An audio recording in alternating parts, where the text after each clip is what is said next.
How wonderful that some of you already got to visit a mosque. You're very fortunate here in Atlanta because you have many mosques, many opportunities to reach out to our Muslim brothers and sisters.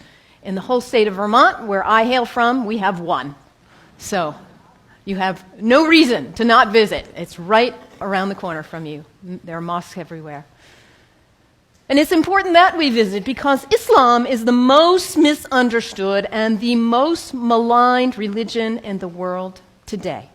We are being whipped up into fear of Muslims. And when we are afraid, we're stupid, actually. We're operating out of just that reptilian part of our brain. When we're afraid, we don't have access to our higher functionings, our whole self, the power of the knowledge in our hearts, our whole being. We're resigned to a small place of living. Ali, the son-in-law of the Prophet, says, people are afraid of what they don't understand. So my hope today is to share with you a little bit about what I love about Islam in order to invite you to a place of more understanding and less fear. Islam is very practical. If you are looking for insights about how to live a good life, how to be a good person, Islam has wonderful gems to offer to you. One of the things I love most about Islam is that it invites us to be concerned about what is the most important thing in life.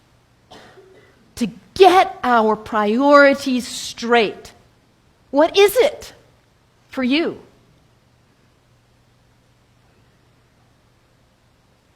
Stuff? Money? Power, prestige, family, kindness, service, love, art, compassion. What is it for you? If you get nothing else out of today, take that one question and live into it. And if you don't know the answer yet, find out. What is it for you? What's most important? In Islam, the answer is very clear.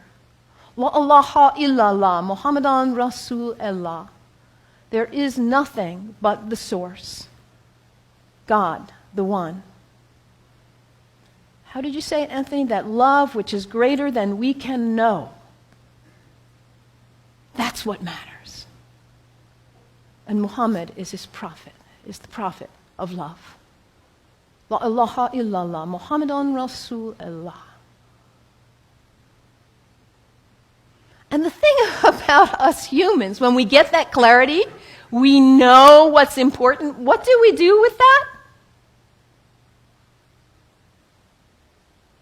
We forget. That's who we are. We humans, we are the great forgetters.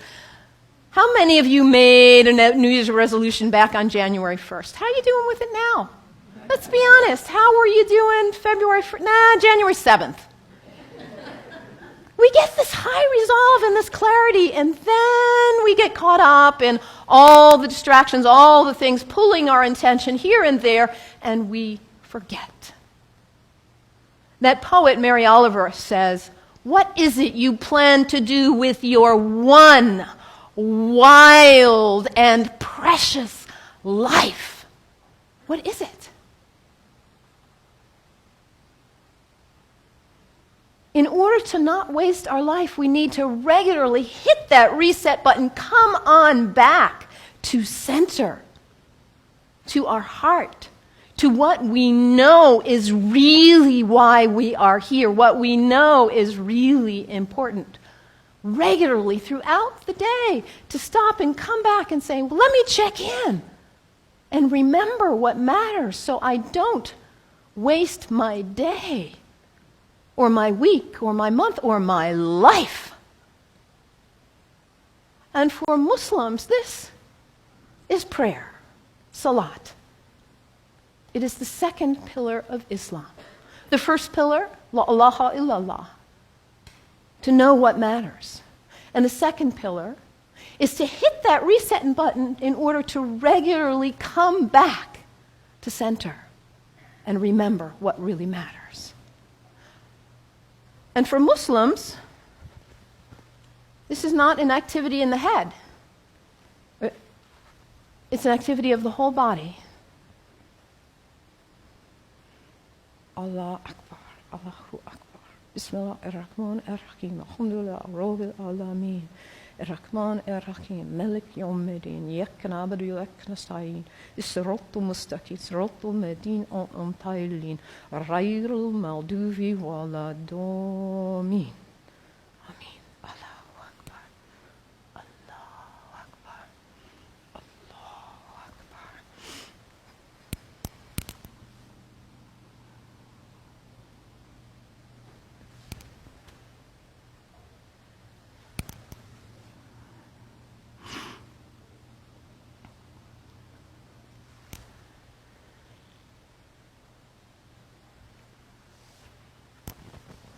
Can you imagine how limber you'd be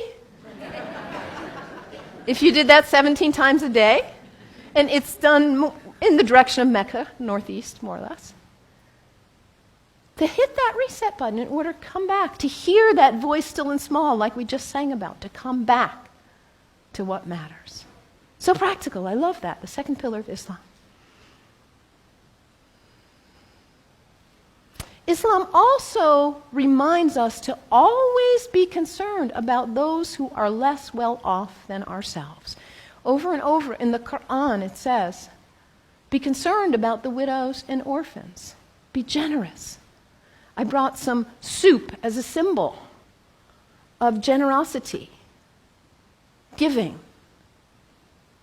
donating to food banks, giving to people who need food. I think about Muhammad almost like a social genius. He himself was an orphan. By the time he was 6 years old, he had already lost both his parents. He knew marginality. He knew it. And what happens when there is imbalance in a society where there are some who have a lot and some who don't have enough? What happens here? Those who don't have enough are suffering, aren't they? Out of their lack of nutrition, food, healthcare, hygiene, educational opportunities, they suffer. And in their suffering, they may experience illness. Their illness doesn't stay there, does it? It spreads to the rest of the people. And in their need, they may choose to engage in criminal activity just to try to put food on the table. And that destabilizes the whole society when you have some without and some with too much. And what about the people with too much? Greed is spiritual bankruptcy. We cannot know well-being in our hearts when we are surrounded with too much while others are suffering. It creates instability. And Muhammad, peace be upon him, he was a spiritual genius, saying, let's bring it back into balance. Let's give. Let's be generous. And this is the third pillar of Islam, zakat, generosity. I love that about Islam. And I love, too, that Islam invites us to take a break from our habits. We humans, we're habitual creatures. We just are. We do something once, we do it again, we just do. How many of you are sitting in the same seat you always sit in today? That's okay, nothing wrong with that. We're creatures of habit. And if the habit's a good one, like brushing your teeth, wonderful. It strengthens you. Your habits can raise you up to give you strength and clarity to live your life on purpose with integrity. Or your habits can pull you down.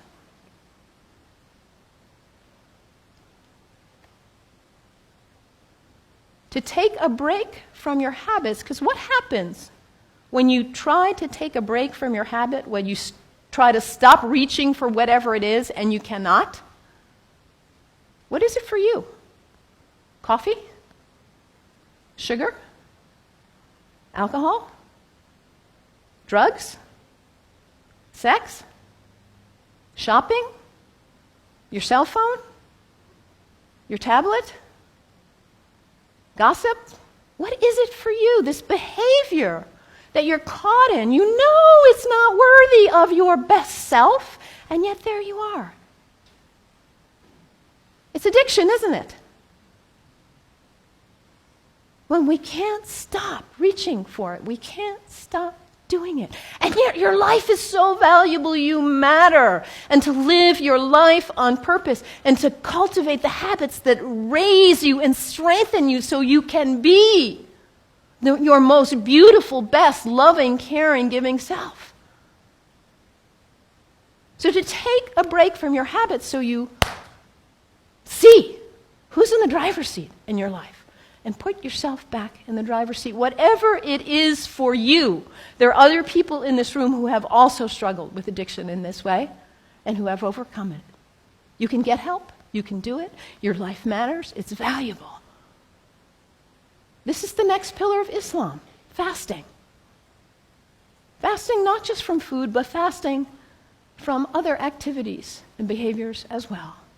And when we fast from food in particular, and it says over again and again in the Quran, fasting is good for you if you only knew. Because we put too much in our bodies, don't we? We stress them. We overeat and put junk. And we don't honor the beauty of ourselves.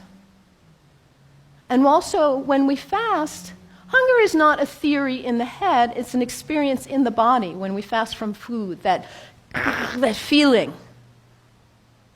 And then when you see somebody else on the street who is begging, it's not a theory. You feel empathy because you know what hunger feels like. It's harder to close your eyes and walk right on by. Muhammad, that spiritual social genius, to create harmony and stability in society. The fourth pillar of Islam, fasting, taking a break from your habits. So practical, I love it.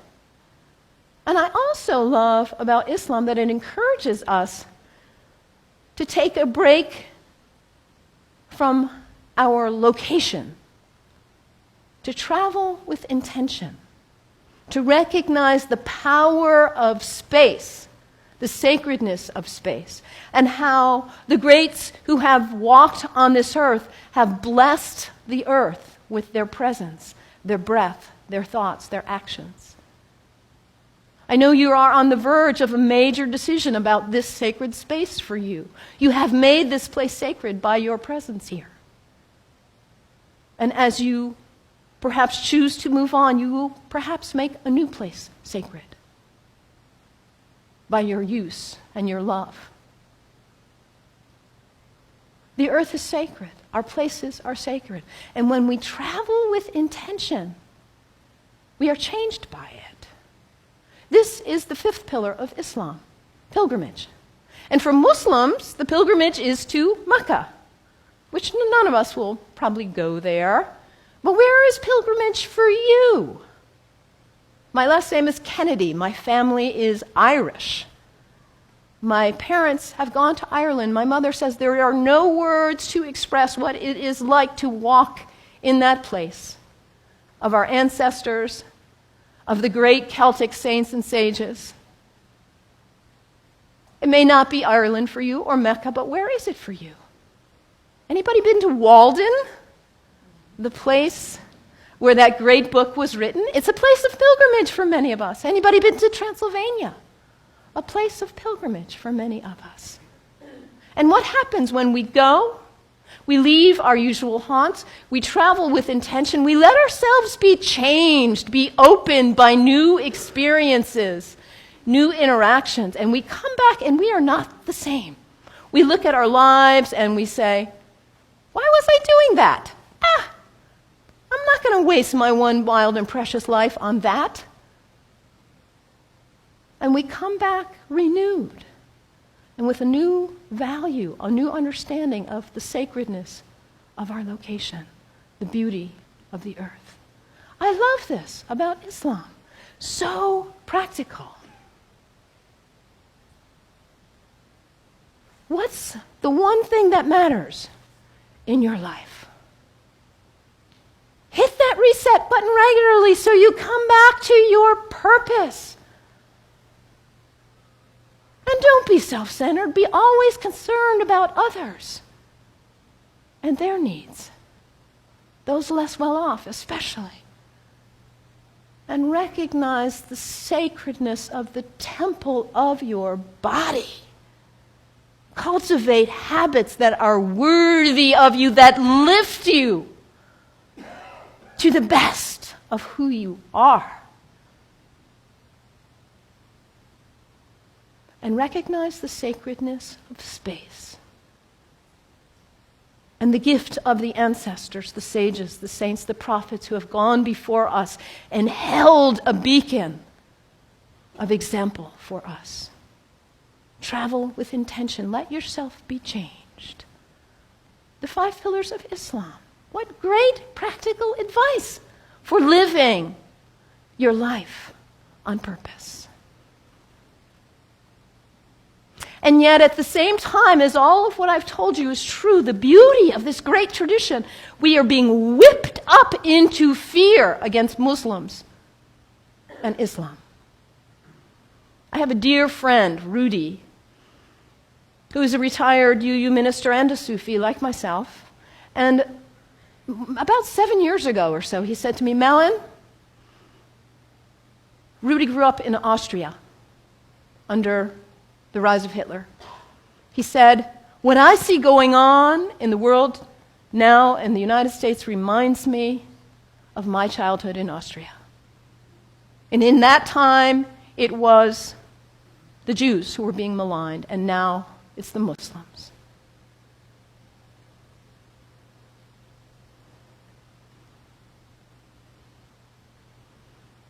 Hermann Goering, the right-hand person of Hitler, a Nazi. In the Nuremberg trials, he said something like this: the people do not want war. That's a given. But the people can be brought to the bidding of their leaders. It works the same in all countries, whether it's a dictatorship, a democracy, socialist, doesn't matter. All you have to do is convince the people they are under attack, make them afraid, condemn the pacifists for being unpatriotic, and the people will come to the bidding of their leaders. We're in the midst of such a time. People are afraid of what they don't understand. I implore you, do not fall for this ruse.